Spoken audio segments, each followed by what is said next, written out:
Hey everyone, welcome. This is Jason Clemmons, Doctor of Chiropractic, the Rock Health and Wellness Center, and this is Life with Jason Clemmons, DC.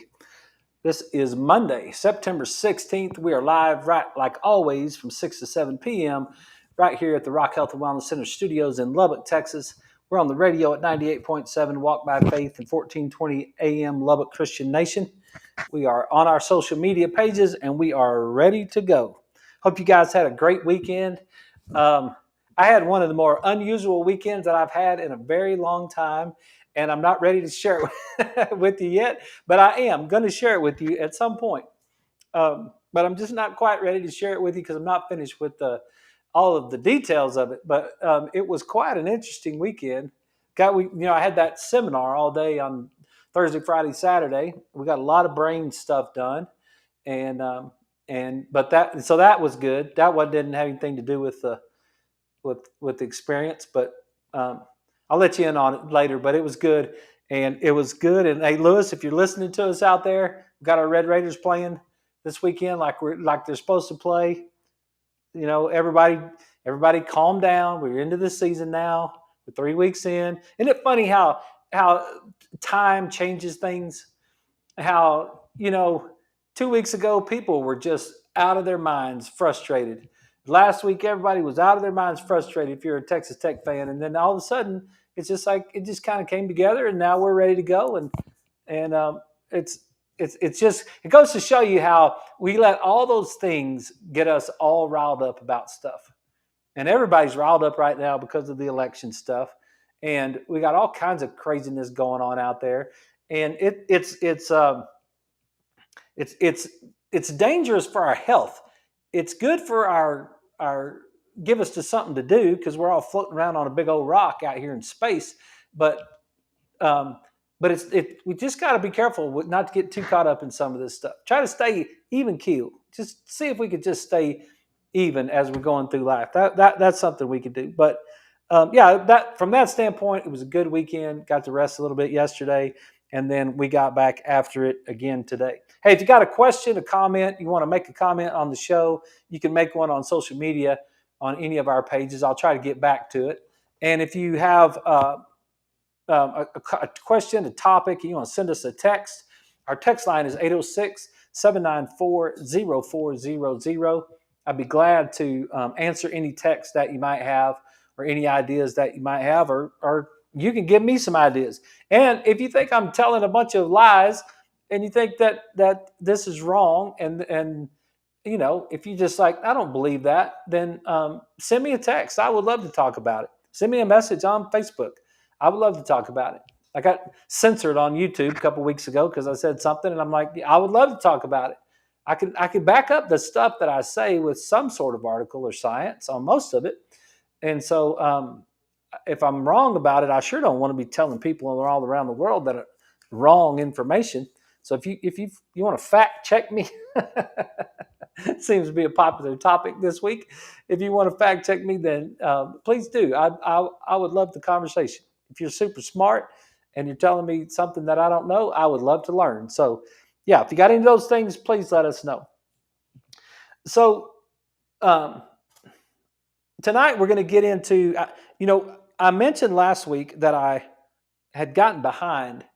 I didn't catch the entire sermon in a way to present it on last Monday. And for you guys that are new to our show, if you're new to Littlefield, and you guys that we finally got online over there on Monday nights, what we do is this is our Take Health to Church night, and we try to take. And it's not a preaching. I'm not trying to preach. I'm not trying to be a preacher. I'm not trying to replace a preacher. I'm not trying to question a preacher. I'm not in any form or fashion trying to be I'm not trying to take over the pulpit of anything that's not a pulpit. It's simply, to me, when I'm studying, there's lots of ways you can study. And one of my favorite books is this book right here. It's got bookmarks dropping out of it. Is The Master and His Emissary. It's one of my favorite books that put things together for me, and it has a ton of information that I have shared with you on the show.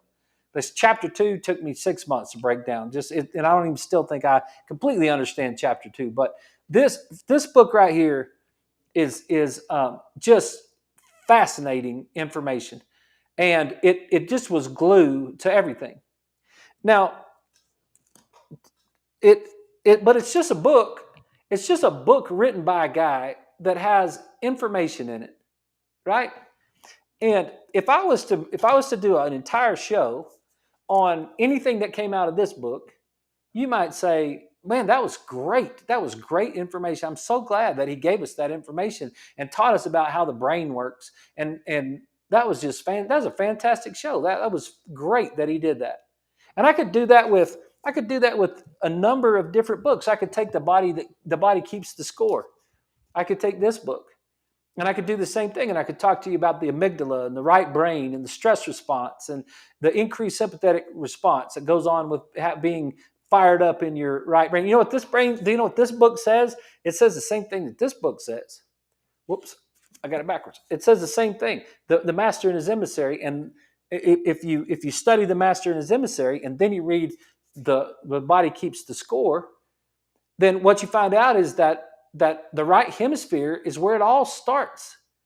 It all starts in that right. You got to get that right hemisphere firing to that left hemisphere. You got to get that thing straight if you're going to make your life better, right?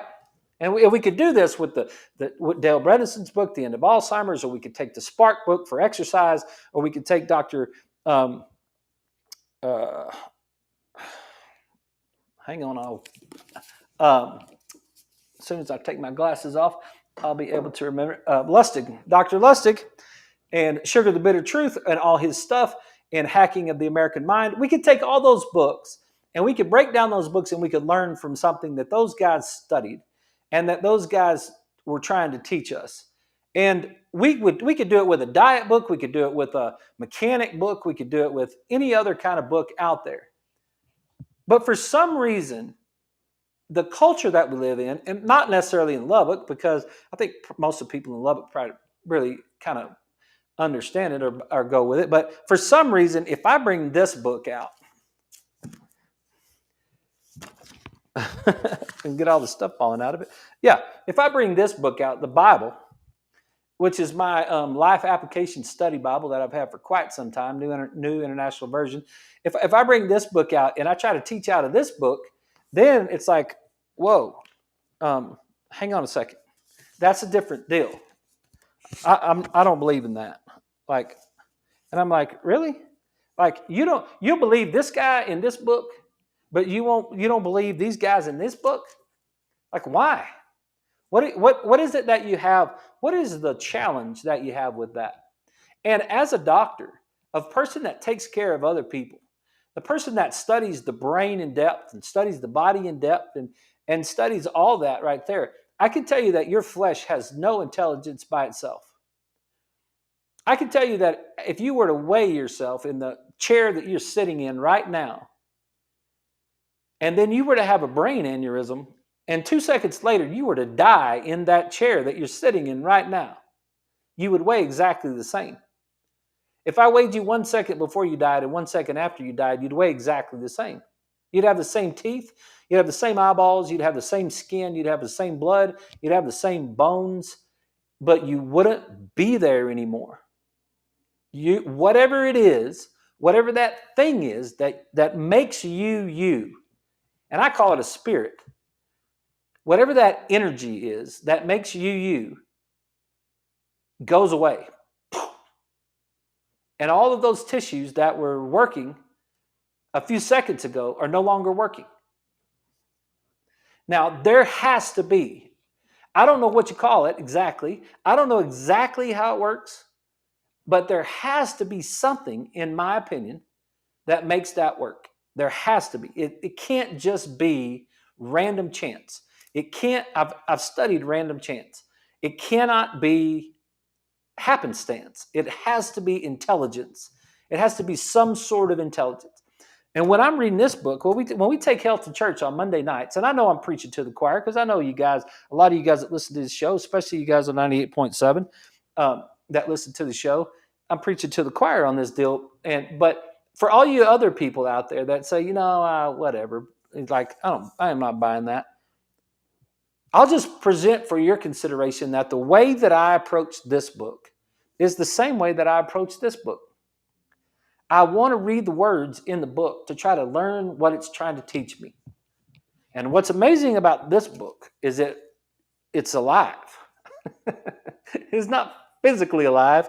It's not going to jump up and slap me alive. But I never read a book in my entire life that I've read more pages, more passages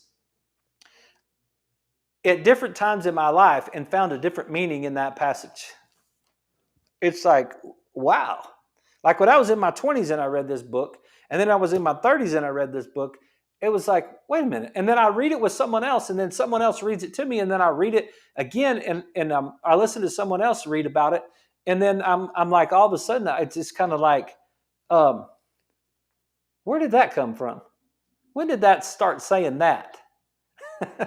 What does he mean by that? Wait. And then all of a sudden you read it and you're just like, wow, that's what that means. And I don't know how that works either. I don't know how it works, but I love the fact that it works that way. I love the fact that it works. So when I take health to church on Monday nights, what I'm trying to do is I'm trying to take the sermon that I listened to yesterday, and I go to church with the intention of listening to the sermon to teach it on Monday nights. That's my intention. So that's a filter by which I'm listening to it. I'm not listening to it. I've got my notes. I got my notepad with me. I'm sitting there in church. I got my pen and my notepad, and I'm taking notes, and I'm trying to listen to it because I know tomorrow night I'm going to be talking about it on the show and trying to take what about that sermon has to do with our health. Because physical, chemical, and mental emotional health is what we're trying to balance. Physical, chemical, and mental emotional stresses is what causes interference in our nervous system, and it causes our body to break down. If you're having plantar fasciitis on your right foot today, if you're having some sort of rash on your knee, if you're having acid reflux tonight, if you're having to take your Celebrex because you got too much arthritis going on in your body, whatever your thing is, I guarantee you, if we sat down together, we could map it back to three things. We really could map it back to two things: too much or too little of something. But we could take it and we could put it in a division, and we could say physical, chemical, and mental emotional stresses. That's what's causing my acid reflux. Some sort of physical, chemical, or mental emotional stress, or the combination of the three, is creating interference in my nervous system, causing my body not to function properly. And that is profound in the wellness world. And it's all of a sudden I saw some deal with we got Cali Beans and RFK Jr. and what is that? What is that other sensational guy? Whatever his name is. I don't know if it'll show up. I can't remember what that guy's name is, but the three of them are going to talk about we're going to get America healthy. That's what it was going to be. Something about get America healthy. And hey, I'm all about it. I hope we get America healthy. But it's just interesting. It's interesting what they're talking about, and I could promise you, I'll think of that guy's name. I had it just a second ago in my brain.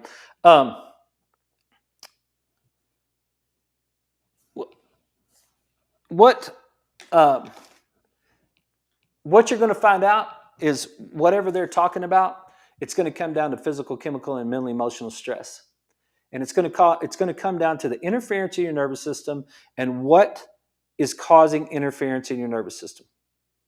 And you guys are way ahead of the game because you listen to it when you listen to the show. You listen to all this stuff that I got taught to me about 24 years ago from my brother-in-law. And then as I kept going through school and all that stuff, I just kept learning it and kept learning more about it. And that's what we're talking to you. I have people come into my office every single day, and they'll tell me something that we covered on the show. And I'll say, do you listen to my show on anytime ever?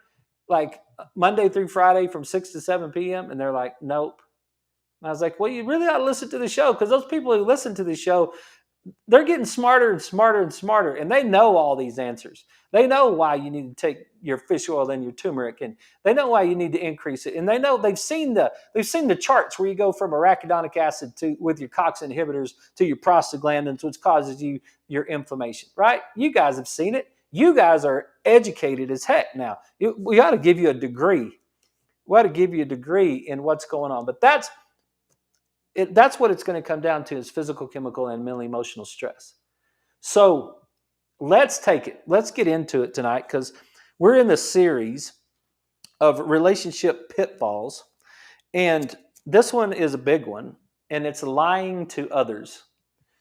And if I do a really good job of this is going to map itself out. It's going to bring you right back around to how you separate yourself from God, and how you create separation from God is sin, and the wages of sin are death. And you're going to see if I could do this right, because it's what got shown to me yesterday. It's what got shown to me yesterday is lying to other people is the same thing we do in our health when we toxify ourselves with chemicals in the form of foods, when we toxify ourselves with alcohol, when we toxify ourselves with a lack of exercise or movement or whatever it is our thing is, right?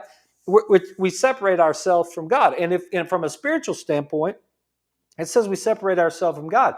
From a physical standpoint, we separate ourselves from the spirit that runs our body. That's what a subluxation is. Subluxation. I know people, I don't know if y'all think it's corny. Sometimes I get that feeling that people think this is so immature. And mostly, I get that feeling from my own colleagues. But sublux.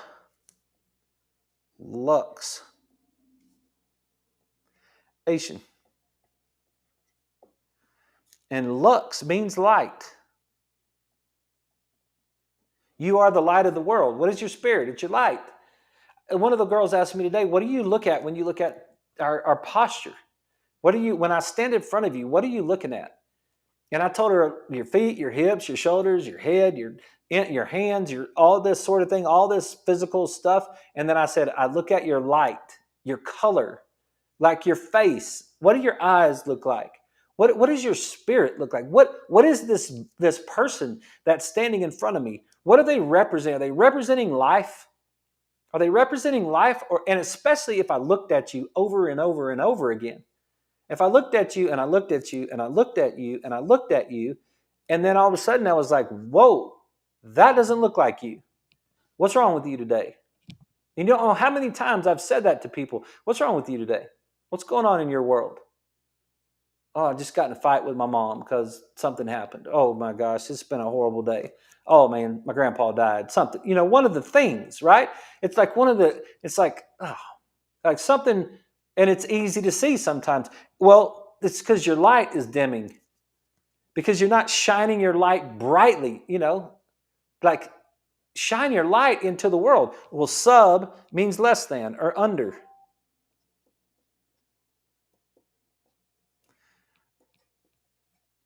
And ATION means a place or a station. Like station, a place. So when you're subluxated, you're in a place less than light. You're in a state less than light. That you separate yourself from God. You separate yourself from your spirit. You interfere with your nervous system. That's what a subluxation is. And what causes a subluxation? Physical, chemical, and mental emotional stress.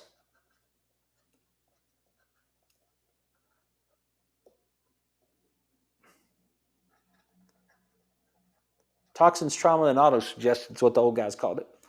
Yep. That's what we're fixing to talk about right now when we take health to church.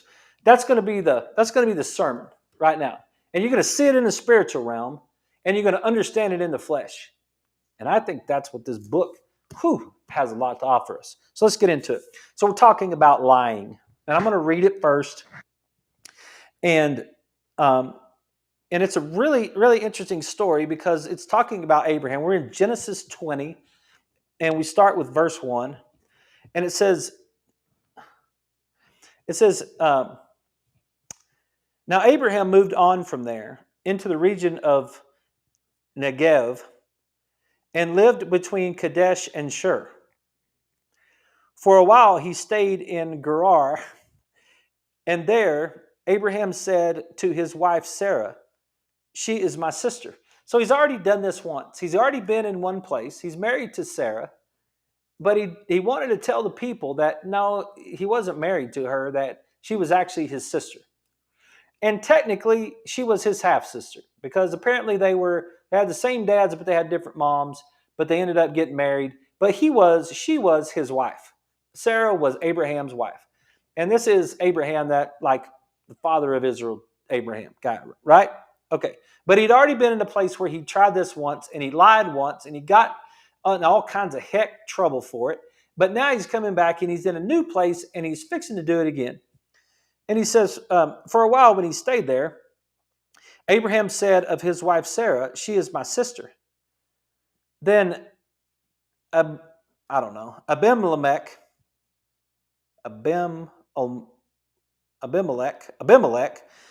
king of Gerar, sorry, I don't know these words, sent for Sarah and took her. So he showed up at this place, and the king, because instead of telling the king, "This is my wife," he tells the king, "This is my sister." Well, the king just says, "Okay, well, I'll just take her as my wife." Uh-oh, that's kind of jacked up, right? But God came to Abimelech in a dream one night and said to him, "You are as good as dead because of the woman you have taken. She is a married woman." Now Abimelech had not gone near her, so he said, "Lord, you will destroy an innocent nation? Did he not say to me, 'She is my sister'? And didn't she also say, 'He is my brother'? I have done this with a clear conscience and clean hands." Then God said to him in the dream, "Yes, I know you did this with clear conscience, and so I have kept you from sinning against me. This is why I did not let you touch her. Now return the man's wife, for he is a prophet, and he will pray for you, and you will live. But if you do not return her, you may be sure that you and all yours will die." Early the next morning, Abimelech summoned all of his officials, and when he told them all that had happened, they were very much afraid. Then Abimelech called Abraham in and said, "What have you done to us? How have I wronged you that you would have brought such great guilt upon me and my kingdom? You have done these things to me that should not be done." And Abimelech asked Abraham, "What was your reason for doing this? Why would you do this? Like, you just come into my land, and then all of a sudden you just lie to me and tell me that this is your sister and get me all in trouble with God," which is a great story right there, right? And then he's like, "Why would you do this?" And Abraham replied, "I said to myself, there is surely no fear of God in this place, and they will kill me because of my wife. Besides, she really is my sister and daughter of my father, though not of my mother, and she became my wife. And when God had made me wander from my father's household, I said to her, 'This is how you can show your love for me. Everywhere we go, say of me, he is my brother.'" Okay, so the relationship pitfall that we're talking about tonight is lying. Lying to each other, lying to other people, lying to ourselves. And so I'm going to take this and I'm going to break it down in each passage, just like we did yesterday in church. And I think at the end, you're going to see that it's like, oh wow, like there's such a trap. There's such a trap when we get caught in this line. So there is surely, there's surely, this is no fear of God in this place. So when he gets caught, and now all of a sudden he's like, the king tells him, like, dude, why would you do that? And he's like, well, because there's no God in this place, and because there's no God in this place, I know how you guys, what your rules are, and because those are the rules, I figured you would probably just kill me and take my wife anyway, and so, you know, I was lying because of the fear of future outcomes. And we all have done it, right? One time I walked home when I was in the fourth grade. I walked home from elementary school, Highland Park Elementary School in Del City, Oklahoma. And I was supposed to wait for my mom or dad to pick me up. I think it was wrestling practice. And, and, and I didn't wait. And a whole group of us walked home together. There was like 8 or 10 kids, and we walked home, and we walked through a whole neighborhood, and we wound through there and everything. And finally I got home, and my dad was supposed to pick me up instead of my mom, and my dad blew a gasket, and he was fixing to whip my tail, and he was so mad at me. And I was in the fourth grade, and he was so mad at me, and I'd had lots of whippings up to that point, and I did not want another whipping, and so I lied my face off. Hey, we got to. Speaking of that, we got to take a break. Hey, that was perfect timing. You guys stick around with us. We'll be right back right after these messages. No, that's a true story. On a night of lies, that's a true story. I did walk home, but I told my dad that I just walked home with one kid, Robbie Fontenot. Me and Robbie walked together, and we walked straight down the street, and we turned, and we walked straight down that street, and we went to our house, which was probably like 2 or 3 miles away. Like it was not a short walk. And that is not what we did. And my dad was so mad, and he was like, if I catch you, I am going to wear you out. And and so the next day, he had my mom go to school. Who my mom was teaching at that school. If my mom's listening to this, she's probably laughing because she knows all this is true. She had my dad go to school and find Robbie Fontenot and ask him if we walked home together. And and then Robbie said we did, but he didn't tell her that we wound our way through the. It was kind of like an L, like a, as you come down straight and you make a 90-degree turn. Well, instead of walking straight and making the 90-degree turn, we walked through the whole neighborhood. Well, I lied my face off when I was in fourth grade. I was afraid of future consequences. Like I, future consequences were going to be like 15 seconds from now, 30 seconds from now. I was fixing to get a butt whipping with a belt, and this was fourth grade, so whatever that is, fourth. What are you? 9 years old, fixing to turn 10 or something. 7. See, turn 7 in first, 8, 9, 10. Yeah, you turn 10. 9 years old, turning 10. I was 10 years old. I was 10 years old, and I knew what was fixing to happen, and I lied my face off to try to get out of those further consequences. Now, I don't know if Abraham did this same thing for this reason. I don't know if he had the same amount of fear that I had that day, but we've all been to those places, right? Like, we all understand that. Well, we all understand that sometimes we put ourselves in just bad situations, and we don't mean it. We don't mean for it to be bad, but man, what we do is we cause we gotta. It's going to lead to more problems. It's going to lead to another problem. And I'm just going to try to keep going through this. I'm trying to do this on the break because I just want you to see. I want to see where when you get down to it, how one lie leads to another lie and leads to another lie. Like chocolate's not bad for you, or like everything in moderation, or like it's just one drink. I just drink on the weekends, and all you're doing is lying to yourself. There's no place for it. And I heard Andrew Huberman last week. He's very humble, very humble and kind, and it's probably why he's way more popular. That's exactly what I thought. I thought it's probably why he's way more popular because he's so humble and kind. Hey, everybody. Okay, we're back. This is Life with Jason Clemmons, DC, and we're talking about lying, and we're talking about how lying to ourselves ends up causing damage to our health. And what I was saying to the guys on social media is that I was listening to Andrew Huberman talk, and he said, look, I'm not one of those people to tell you what to do or tell you what not to do. He said, look, and I don't care what you do. You're a grown person. You can do whatever you want to do.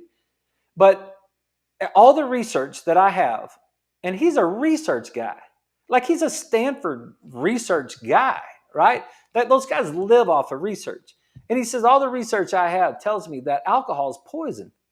Like, in the dose is in the detriment or whatever he said, right? But still, he's like, I just know that that's true. So when we're talking about lying to ourselves, what we're talking about, like, it.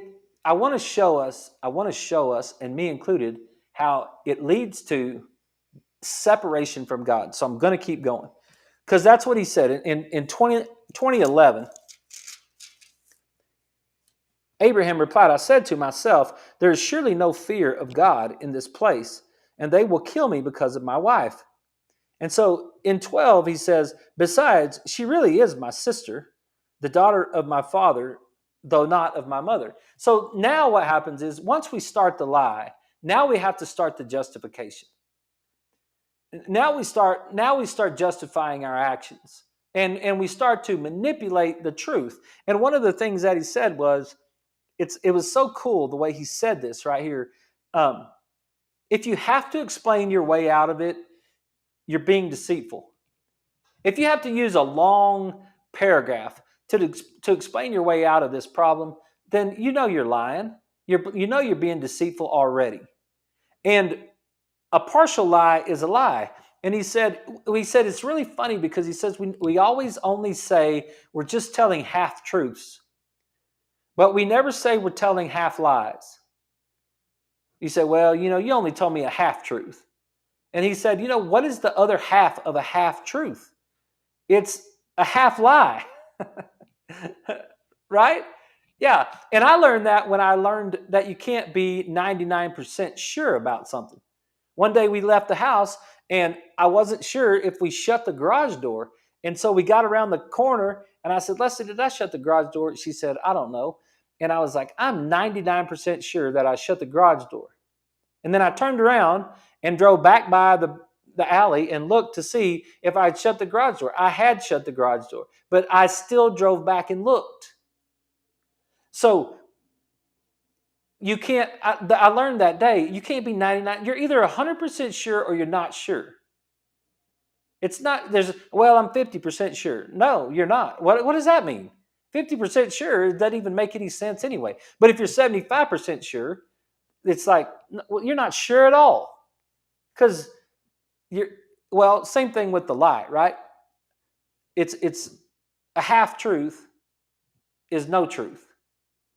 A half lie is all lie. It's just like, look, it gets us into these binds. We get ourselves deeper into it. It's just one cookie. One cookie's not going to hurt me.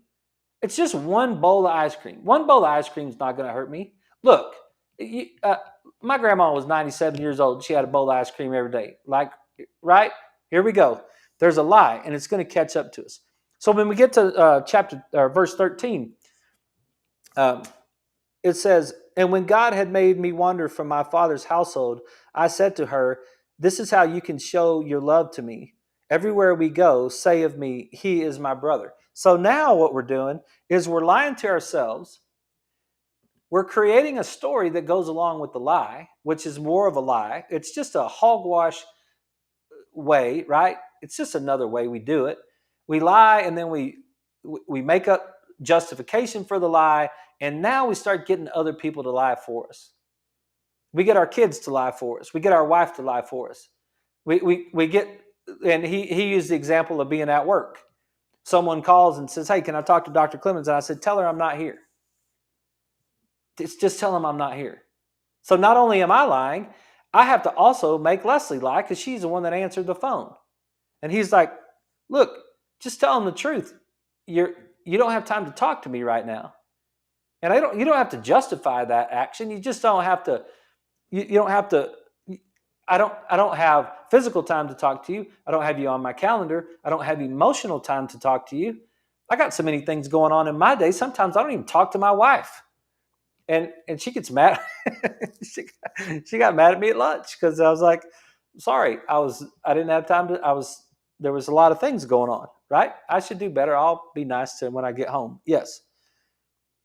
This is how you can show your love to me. Lying leads to manipulation. I'm lying to myself, so now I'm going to try to manipulate Leslie to go get some Reese's cups at the grocery store because I'm lying to myself, and now I have to start lying to get her to lie for me, and then I have to work my way into some other sort of manipulation deal so that I can get what I want. Right? The reality of lying. Many examples of lying. Satan to Eve, Cain to God. Those who lied about Jesus and said he was a drunkard and all this stuff. Those people who lied about Stephen, who was trying to preach when they stoned him to death. Peter lying to 3 times the night before Jesus was crucified, and Peter said, "No, I don't know that guy." He was lying out of the fear of what was to come, right?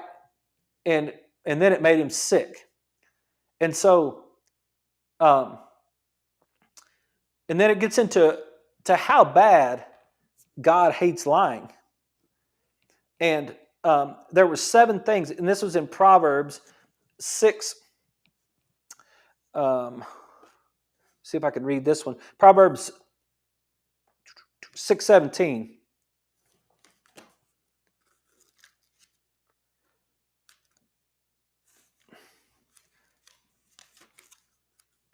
Let me read it right quick. There are 6 things the Lord hates, 7 that are detestable to him: haughty eyes, a lying tongue, hands that shed innocent blood, a heart that devises wicked schemes, feet that are quick to rush into evil, a false witness who pours out lies, a man who stirs up dissension among brothers.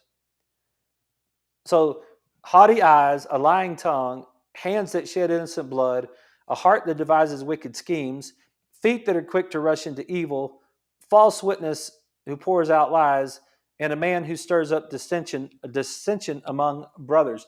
That's 7 things right there, and 2 of them are lies. Like, if they're going to name off 7 things that God didn't like, and whatever that is percentage wise, is 2 of them are lies out of the 7. That's not good. It's not good. It's not good for me as a doctor to lie to you about my product. It's not good for me as a doctor to lie to you about anything. Like, one lie ruins the whole thing. And you guys have seen me now for over a year, 200 something shows. Like, they're poor shows, I get it. And we're just now getting the microphone to match my voice and all that stuff. Like, there's some days I can't even keep a thought. I understand it. But there's over 200 shows now that are out for the whole world to see. If you want to know what I believe, just listen to the show. And listen to how many times I contradict myself. And when you find me contradicting myself, I would love for you to send me a note. You know, you contradicted yourself on that last thing. Because that's one of the ways, that's my litmus test when I'm listening to someone else, to really find out whether or not they believe what they're saying. It's like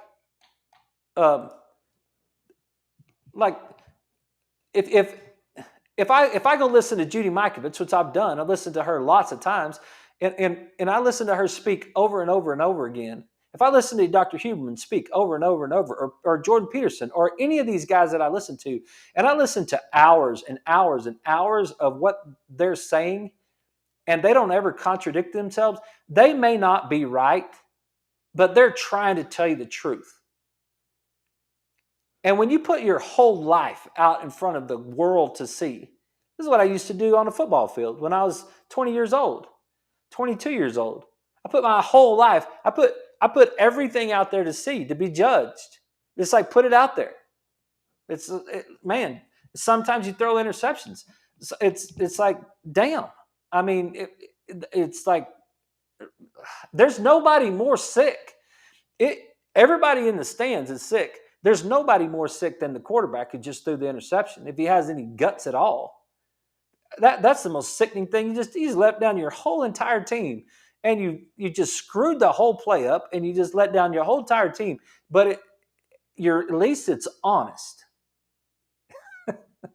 At least it's out there, right there for you. And all it takes is one lie.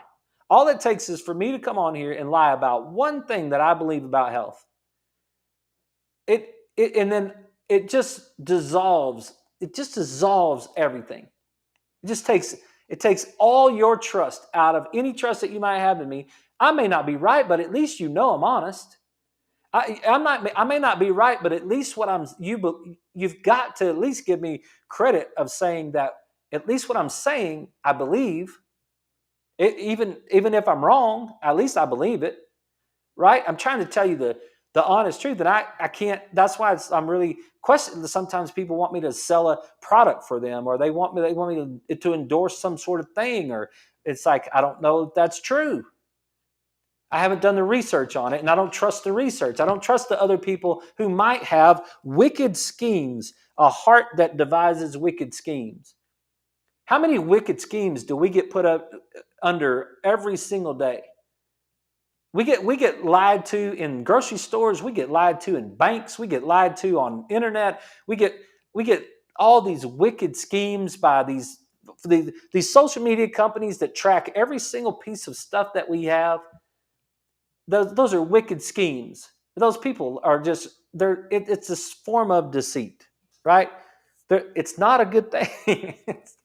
It's not a good thing when we lie to ourselves. It's not a good thing when we lie to ourselves, because what we're doing is we're moving ourselves away from God. God hates lying, and He loves truth. John 4:24.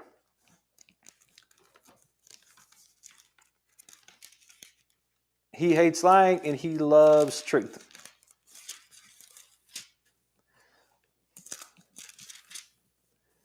Let's see if I can find it. John 4:24. 23 says, "Yet a time is coming and has now come when the true worshipers will worship the Father in spirit and truth, for they are the kind of worshipers the Father seeks. God is spirit, and His worshipers must worship in spirit and in truth." That comes from Jesus. Those are red letters for you people out there that don't know that, right? Okay, God is spirit. That's what I started the show with right there, right? God is spirit. I totally agree with that. Like the source of life is spirit. The flesh void of the spirit is going back to dirt. This thing right here, at the end of the day, is going back to dirt. It's dust to dust. There's the spirit wakes it up and makes it work. And I think that's a little bit of God in there. That's why I say a fever. Why do you get a fever? I had this conversation with one of my girls today. She wanted to know to me, she's 17, 18 years old. She's a freshman at Tech. And she's raised in a family that doesn't believe in antibiotics and all that sort of thing. Her mom wants her to try to be, she's a wellness-ish type of person. I don't want to brand her that myself, but she has very similar kind of things that we have in my house. And she said to me, "Dr. Clemmons, how do I explain to my friends," because she's had a cough for a week, "how do I explain to my friends that my body is taking care of this and I don't go to the doctor?" Because they all said, "Well, if you'd just gone to the doctor and taken your antibiotic, you'd be over this and you'd feel fine." And how do I explain to my friends that that's just not what I do? And I was like, yeah, well, that's a tough one, because we deal with that all the time on our show. But What you believe is that the body is a self-healing organism. I just said, look, this is just tell your friends, this is just the way we do it. They're not going to understand. If they do, they'll keep asking or that type of thing. Caitlin's dealt with that her whole life. Jacob's dealt with that his whole life. It's like they don't understand it, and some people don't understand it. But I had a patient tell me today, it's her second visit, and she said to me, I tried to explain to my daughter what it was like being here, and it was so hard to explain. And she said she's like, you just had to experience it. And I'm like, I know, it really is hard to explain. And I try really hard to explain it. I try really hard to share all this information to try to explain it, because God, God is spirit. I didn't make it up. Like, I'm not that smart. I didn't make it up. I just read it. God is spirit. Spirit, innate intelligence, is spirit. Innate intelligence is a piece of the creator of the universe that's inside my body. Innate intelligence is trying to tell me that I have my body in an environment that's incongruent with health. God and his worshipers, and God is spirit, and his worshipers must worship in spirit and in truth. I got to be truthful to myself. I got to be truthful to myself to stay in the spirit and be unsubluxated. I've got to be truthful to myself, because when I'm subluxated, I'm separating myself from God. I'm separate, however you want to say that in your own world. And I'm not trying to be some modern day 2024, not draw your line. I'm just talking to you as an individual and me as an individual, right? If I really want, just be truthful. Just be truthful. My partner said it to me one time. Why do you say you take your kids for a treat? Why don't you say you take your kids for poison? And I said, why don't you shut up? He is 100% right. Why do I say it's a treat? Why do all you grandparents say it's a treat to give your kids some sort of ice cream? Why do we do that? Why do you lie? You know dang well it's a lie. You know it's not a treat. It's not a treat. Who came up with that idea? Where does the treat come from? The treat comes from the idea that life is suffering and life sucks.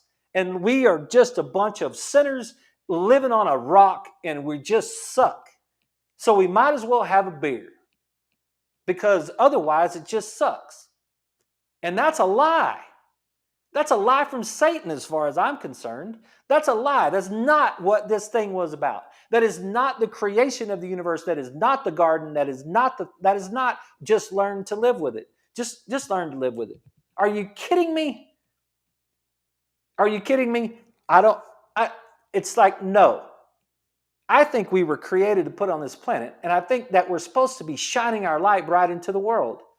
And I think this concept is that we are supposed to be like, life sucks so bad that I have to have a treat from life, because otherwise it's unbearable.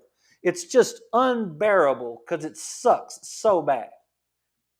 Like, dude, what's the point of living if I can't have a bowl of ice cream? What's the point of living if I can't have a Reese's cup? What's the point of living if I can't drink my wine tonight?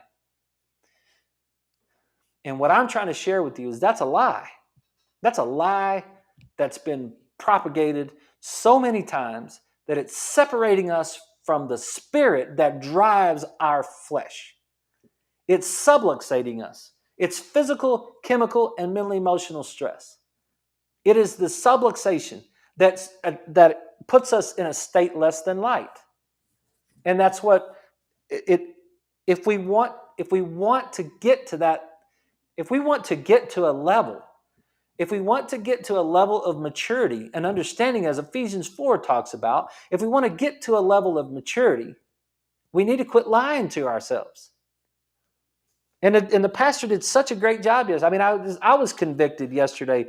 I was sitting in there, and I was just going through this whole thing, and it was like in Psalms 101:5.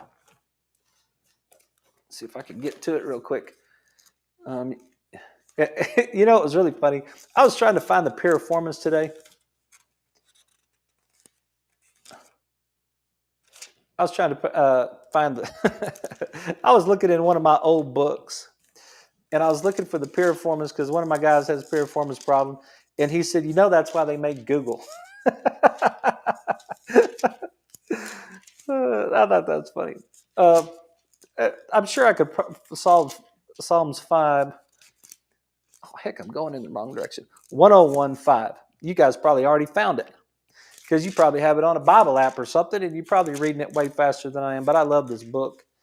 And so sometimes I write things in it, but see what Psalms 1015 says. Whoever slanders his neighbor in secret, him I will put to silence.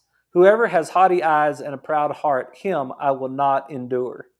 Whoever slanders his neighbor in secret, him I will put to silence. Like slanders, no one who speaks falsely will stand in my presence. That's basically what he's saying. No one who speaks falsely will stand in my presence. That separates you from God. If you speak falsely, you're separating yourself from God. We, us, not you throwing the stones, me and you together. When we speak falsely, we separate ourselves from God. We separate ourselves from the innate intelligence. We separate ourselves from the Spirit. And it leads to death. The wages of sin is death. That's what I wrote in my book. If we separate ourselves from God, isn't that sin? And it's like, yeah, it is. And I know that sounds negative, and this whole thing has sounded negative. But then, as always, in this book, there is redemption. There is a place to get, because what are we going to do? We're just going to go to hell because we lied and that's it? And we're never going to get forgiven, right? Galatians 3:7.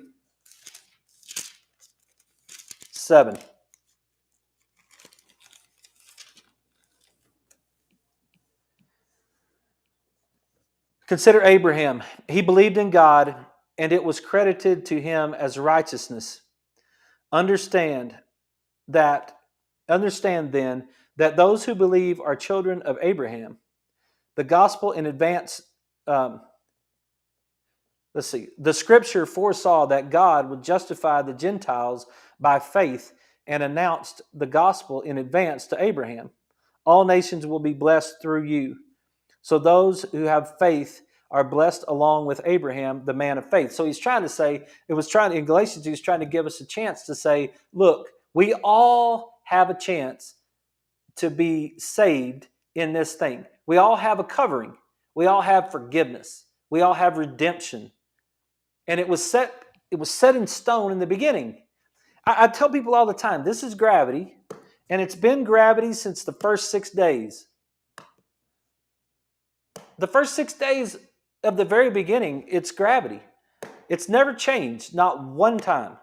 The laws of physics are the same laws of physics that God set in order in the first 6 days. It's the same set of physics. And what we do is we either live under these truths or we separate ourselves from God. And when he says, the scripture foresaw that God would justify the Gentiles by faith and announced the gospel in advance to Abraham. Abraham is the same dude that lied about Sarah, but he got forgiveness. He got forgiveness to be shown to us. He got forgiveness from the king. The king said, hey, listen, I know you just lied, but I'm going to set you free. And that was a story that's what, if we want to achieve that freedom, and we want to reach that level that we can actually get that, the righteous only live by faith. Christ redeemed us. Will God really forgive us of our lies? Peter lied 3 times the night before the crucifixion. Jesus restored him, and he became the rock on which the church was built. It doesn't mean because you lied that it carries on into tomorrow. You just stop your lying. Like, I just have to stop lying to myself. I have to stop telling myself these things that are not true about my health. like, no, if I stay up just a little 30 more minutes looking at my phone, it's not going to hurt me. Really? Oh, if I don't get some sleep tonight, it's not that big a deal. Like, don't worry about it. Like, just have a cookie. Just have a cookie. That's all you need. And it's like, stop. And then what happens? I immediately stop, and I immediately start to follow the proper truth, and I immediately start moving myself towards health. If I'm lying to myself, I'm separating myself from my innate intelligence. I'm setting myself up for death and destruction. If I stop lying to myself, I immediately start moving towards redemption. I immediately start moving towards health and wellness. It just is that quick. Just decide today that you're going to stop lying to yourself, and we'll all do it together. I hope maybe that was cool. Thank you guys for listening to the show. If there's anything else I could do for you, please let me know. Lewis, thank you for your comment. Yes, we got those Red Raiders back on track, and we're looking for another good week. I hope you guys have a great night. I'll be back tomorrow night at 6. So anything I could do to help you, please let me know.